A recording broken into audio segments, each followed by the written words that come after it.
This episode contains mature language and adult situations. Listener discretion is advised.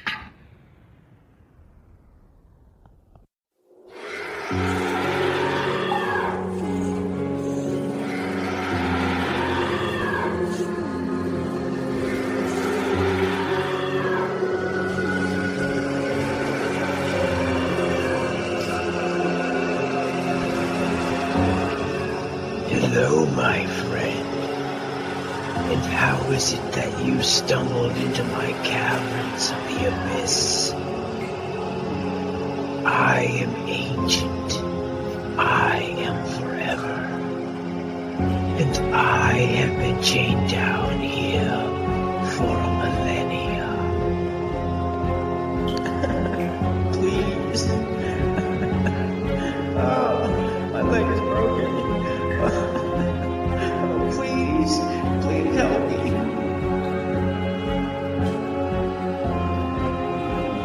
Oh, I'm afraid there's no escape. I can assure you of that. Sooner or later, you all come here. Your dark thoughts brought you here. And for that, you are forever trapped down here. Please let me go. I have a family. I don't know how I got here or what I'm doing. Whatever you are or place this is, I'm sorry. Please, I can't see, it's so dark. Before your suffering begins, I will tell you a tale to pass the time. Short stories of horror. Tiny tales of the creepy. I will assure you, by the end you'll be screaming with madness. Please, I swear I'll do anything. Please, just let me go. Please. Pardon me. Where are my manners? I am the Shadow Dweller, here to keep you company until the abyss swallows you whole. I've been here for eons and collected stories that I pass down to you before the darkness takes you. This little ditty is called Showdown at Deadman's Gulch.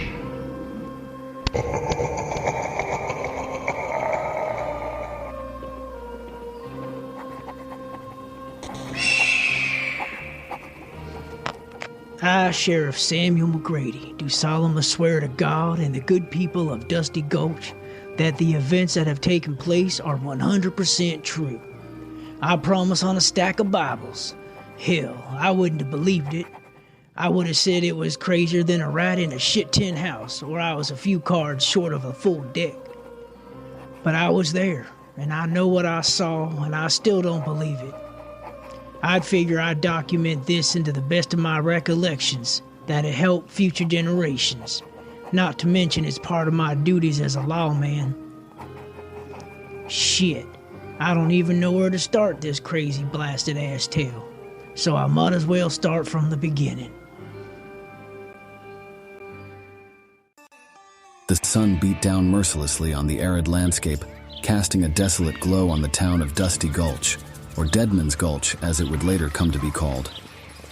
The wind whispered the swirling tumbleweeds as horses whinnied in the town. The boisterous streets were alive with townsfolk completing their daily routines. A ragtime melody could be heard coming from the Outlaws' Den Saloon as a man crashed through the window and tumbled onto the dirt street. Next time I'll put a bullet between your eyes, you cheap bastard. That Applejack you just downed is 2 silver bits. Exclaimed the bar dog as the man dusted himself off and took off running down the road. Children chased each other playing tag. They were having a hog-killing time. People came out of the mercantile store with airtights or canned goods, tobacco, and produce. The fair bells sat up top the railings on the second floor of the Honeypot brothel, waving handkerchiefs and showing leg garters to cowboys and other passerbys. Gold fever had struck the country. Why be a cattle wrangler for some land baron when you could strike it rich beyond your wildest dreams? There was talk about the Union Pacific Railroad Company running a rail line all the way from California, right past Dusty Gulch, continuing through the Northwest. Sure, our town had its fair share with run-ins of outlaws, prospectors, and cheats, but I took an oath to uphold the law and to keep the peace. Ask anyone in town what a fair man I am. Most would say I'd give the shirt off my back. But break the law by gunning a man down in cold blood? You can bet your ass I won't hesitate to put 2 slugs in you. One smack dead between your eyes, and the other right between your chest. That's if I miss. And I never miss. Not only am I fast with the steel, but I'll drop you quicker than an ornery rattlesnake getting ready to strike after kicking up a nest. Sheriff McGrady's dusty cowboy boots rested on his old worn-down desk. A dull gleam of light reflected off his spurs coming from the window. He struck his timber off his boot, lighting a hand-rolled cigarette, and inhaled deeply. He took his boots off the table and stood up. One thing about those Cheyennes is they sure grow some of the finest tobacco west of the Rockies. Think I'll head over to the outlaws' den and thank my good friend Chief Brave Wolf personally for this mighty fine blend. A few of the townsfolk told me I might find him there. For the leader of the Cheyenne tribe, Chief Brave Wolf was not only a wise and skilled warrior, but he could drink any white man under the table. The only other man that could meet Chief shot for shot was me, of course. Sure, his tribe might make some okay corn whiskey. Tastes like deer piss if you ask me. Still can't compare to my 100-proof firewater. As the sheriff made his way across the dusty street towards the outlaw's den, he noticed 3 new coffins leaning against the undertaker's handrail. An older fellow wearing thick specs, dressed in a black robe and a white collar. He was measuring a body for a pine box. The undertaker not only built coffins for the dead, but was the town's pastor as well, Father Michael. Now, Father Michael's sermons could touch the lowest of the low, snake into grass, good-for-nothing, yellow-belly outlaws. I tipped my hat to the father as he wiped his glasses with a red bandana. He placed them back on and gave me a friendly wave. Top of the morning to you, Sheriff McGrady. Busy day, Father. You got your work cut out for you in this fine, beautiful town of ours. Aye, that is true, Sheriff. But you know the good Lord's work is never done. So, who we laying to rest today, Father? It be the Barnaby Boys gang. Not the brightest bunch of the West Plains. 'Twas only a matter of time before they were gunned down in cold blood, for after what they did to the poor child and her mother in South Dakota. I heard the sons of bitches had their way with them. Tied them to their horses and then drug them through the plains. If God's a betting man, which I think he is, then these bastards got dealt the hand they played. The father made the sign of the cross as he kissed his golden cross that dangled from his neck. Right bastards, if you ask me. Shits and sinners, the lot of them. So, are we still up playing for a hand later at the den? The first round's on me. Hell, Father. Now you know I ain't got no problem taking money from a holy man. Just don't pass judgment on my soul when I hang you out to dry. You might just have to break into the church's donation box, not only to cover your bets, but also to pay your tab. Sure, you're on. See you around, Father. McGrady slapped him on the back and pushed the saloon doors open to the outlaw's den. Music played in the background as women sat on cowboys' laps. Shot glasses were being slammed on tables as men were fighting and breaking chairs over someone's head. Count 'em, full house, aces wild, I win. That's buffalo shit, friend! I call you out! You're a goddamn cheat! Ain't no goddamn cheat, and I'll put a slug in you, drop you where you stand. Both men stood up as their chairs toppled over, hands going for their trusty side piece ready to draw. Sheriff McGrady slowly walked up to the men and tipped his hat to them. He then patted his colt and tapped his badge. Mr. James, Mr. Flint. Last time I checked, I'm still the law around here. I can either ask you to settle this like gentlemen, or I could take you both to the pokey and lock you up till sunup. Well, then there's option 3. See how fast I really am. You boys know I've got the fastest draw around these parts, and you'd be deader than dead before your shot glass even hit the table. Both men slowly lowered their pistols, and the sheriff did the same. McGrady took off his hat and swept the pot in it and placed it on his head. What the fuck? That's my winnings. My money, gentlemen. House wins. Now get to kicking rocks before I change my mind and put some lead in you. Mr. Flynn and Mr. James stumbled out of the saloon doors. Clementine Dakota was watching her bells work the room as she slammed an empty glass down on the bar. Another glass, Miss Dakota? Asked Bo Sawyer, the barkeep. He was smoking a cigarette as he cleaned a dirty shot glass. He was a short man and balder than a baby's bottom. Had a mighty fine mustache, though. A manly man's mustache that curled at the ends. Such a sweet boy. Another glass, give me the whole damn bottle. She grabbed the bottle, took a huge pull from it, and raised the bottle towards McGrady, who was making his way to the bar. McGrady tipped his hat to her. In response, he put his hand on his friend's shoulder. Clementine twirled her parasol as she smashed a whiskey glass. Hello, my friend. May the spirits travel with you on your lawman's journey. But you'll need more than that when you try our tribe's latest rye wine. Stronger than that poor excuse for your whiskey, white man. Well, I don't know what you've been smoking in that peace pipe of yours, Chief Brave Wolf, or what kind of cactus you've ingested, but our moonshiners just made 100-proof firewater, so we shall see. I thank you for the tobacco, my friend. The crops are getting better every year. You are looking as beautiful as ever, Miss Dakota. Like a fawn seeing her reflection in the mountain spring running free. Why, thank you kindly, Chief Brave Wolf. You're sweet sugar. Looks like someone could learn a thing or two from you on how to compliment a lady. Clementine said as she took another drink from the bottle and winked at the sheriff. So, old friend, what brings you into town today? Trades, supplies? Or maybe you just rode in here all the way to put your rye wine to the test? The sheriff laughed, and after a moment of awkward silence, the chief laughed too.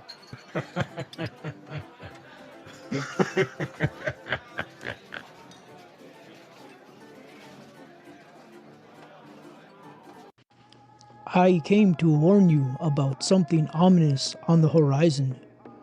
My ancestors have shown me a vision while I was in a longhouse session the day before last. Mother Earth is unhappy with the cutting down of forests, using what your people call dynamite to use and find silly riches. She will send a sign, the same sign my ancestors witnessed many moons ago, to restore balance in the stars and the heavens.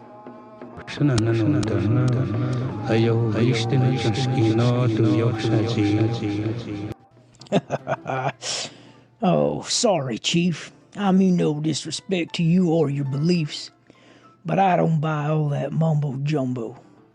I only know what I can see with my own eyes. What I speak is the truth. Me and my people have no use to deceive others for personal gain.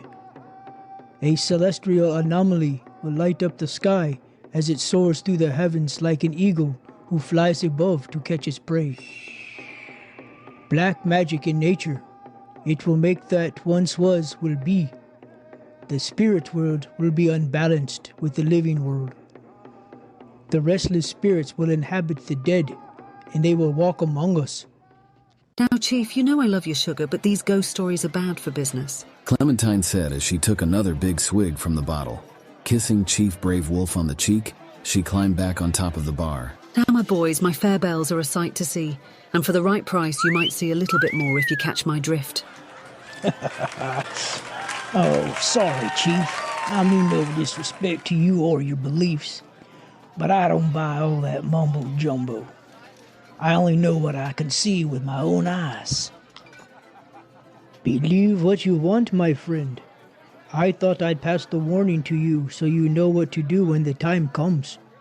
You must trust in your heart and not be clouded by your vision. Just then, the saloon doors to the outlaws' den swung open. Nobody paid it no mind. They were all busy either playing cards or being entertained by Miss Dakota's fairbells. It was an old prospector with a worn, dusty hat. His bandana wrapped around his wrist was soaked in blood. His white beard stood out on his sun-beaten face like a snowcap on the mountains. His overalls were dusty and tattered. He was smoking a cigarette.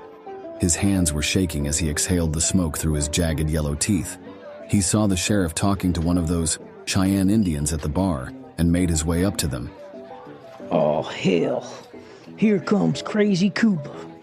I wonder what kind of batshit crazy yarn he'll try to spin this time. I still have shit to do. Now, whenever you're gonna tell me, I ain't got time for it, Levi. So how's the prospecting going? You hit your catch yet?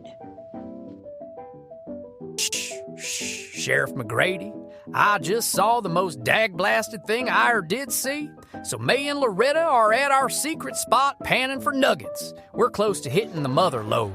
I can smell that gold in the air. Oh! Now, let's just cut to the chase. How much shine you been at today, Cooper? And panning in that heat? Why don't you just sleep it off at your diggers? Or I'll let you sleep it off at the pokey. I got your regular cell all nice and comfy. Now slow down. Who in the hell is Loretta? Oh, her. She's my trusty mule. My best friend I ever had. So I'm panning looking for shiny stuff. Then the ground shook like the earth itself was shaking apart. I look up because I hear this sound like thunder but louder. Then I see some kind of green ball of light with what looked like a tail behind it. What in tarnations was that, Loretta? Sam, hell, it crashed just beyond town near the old cemetery. I took a swig from my flask to calm my nerves and gave some to my girl because her nerves needed calming as well.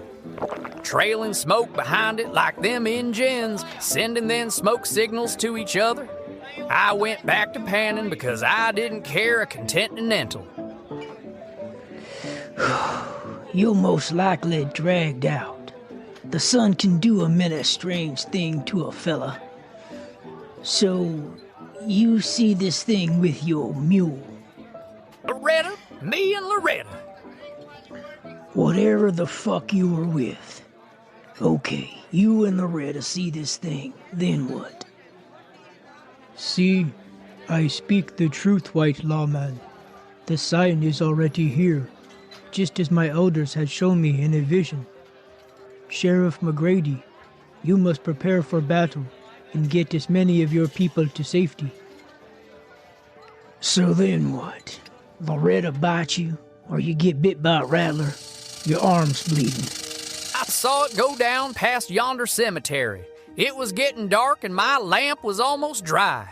I packed my gear, then headed back to town to tell you what I saw. I see someone about 30 yards as the crow flies. He's shuffling towards us. I tip my hat and waved. I say, hey there, stranger. This here's my claim. I'll defend it if I have to. I told him I was packing iron, and if he came closer, I'd drop him. No answer, but he kept coming. By now, Loretta was acting a damn fool.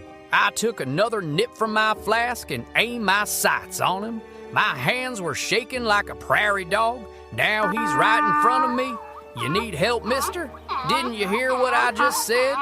And there's the smell of earth abs decay, like a possum that's been cooking in the sun all day. That's close enough, mister. I looked up to see his face and almost pissed my chaps. This fella had no eyes. There was a mess of flies buzzing around him. He was making this low gurgling sound.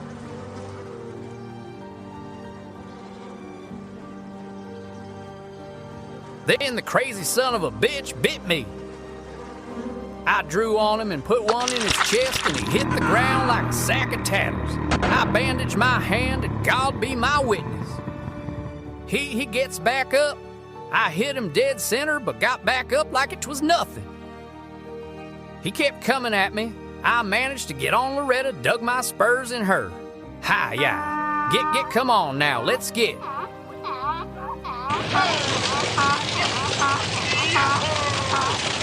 That's it, you old kook. I'm taking you in and you can sleep it off. Sheriff McGrady, you just gotta believe me. I swear on my Mrs. Grave, God rest her soul. Came here as quick as I could. All right, Levi. Let's go. The sheriff said as he tapped his peacemaker. Just then, he heard a screams coming from outside somewhere. McGrady pushed the saloon doors open and stepped out. All hell was breaking loose. He saw chaos, hell on earth. He saw a man, or what looked like a man, on top of a woman and was biting her face off. People running in all directions, horses running down the streets in a frenzy. From the shadows emerged a nightmarish sight. A horde of grotesque figures with rotten flesh and vacant eye sockets. Their clothes were torn and tattered, remnants of their former selves. A coach set ablaze nearly knocked McGrady down, but dove out of the way just in time. What in the unholy hell is going on around here? Chief Brave Wolf was right. The dead have climbed out of the final resting place to eat the living. I must ride back to my people and retrieve a medicine man's magic pouch. It might be the only thing strong enough to fight these things and send them back to hell or wherever they came from.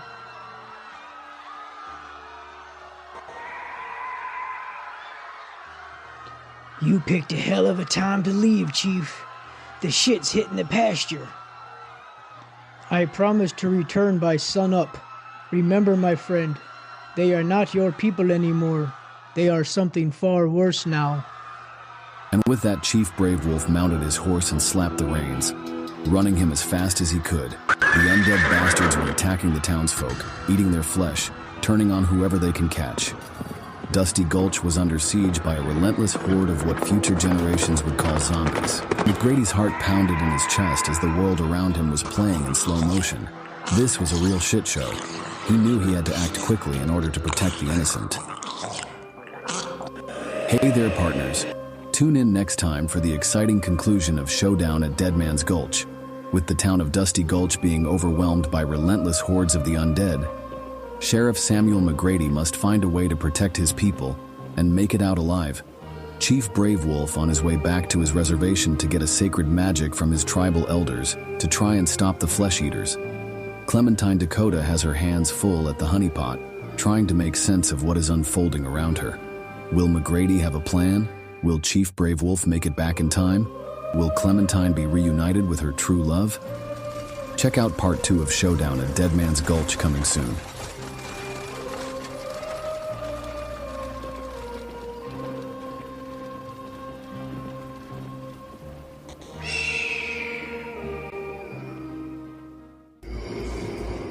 What did you think about that terrifying tale?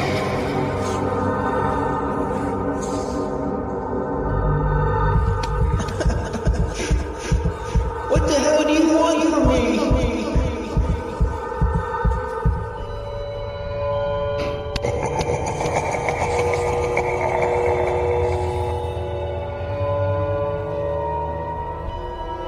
To enjoy your endless suffering and pain until there is nothing left of you and you are swallowed by the abyss.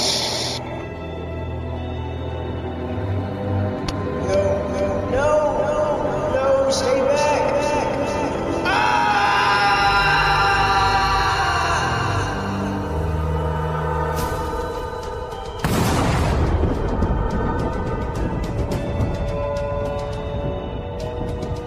As the caverns of the abyss take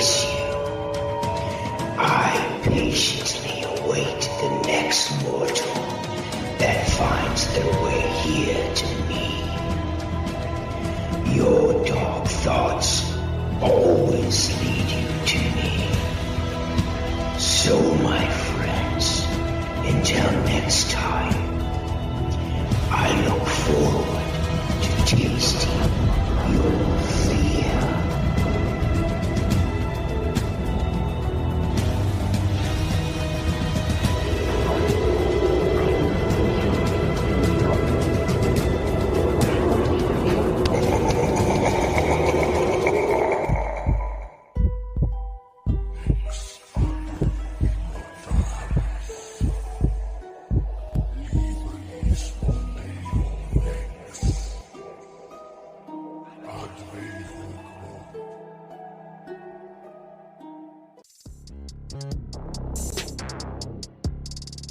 Into the Abyss has been a Darkshogun production in association with Twisted Souls Media. Hi, I'm Troy Bursch, creator and producer of the short horror story audio podcast Into the Abyss. If you like what you're hearing so far, please consider leaving me a 5-star rating and review wherever you can. This helps get my show out there to listeners just like you. Also, like, subscribe, download, and hit the notification bell. That way you'll get a heads up every time a new episode drops. Thanks to everyone who listened so far, and I'll have my information in the show notes. I have a Q&A feature on Spotify as well. Drop me a comment or ask a question and I'll definitely respond. Thanks again for listening and downloading. Keep sharing the show, either through social media or with your friends or family.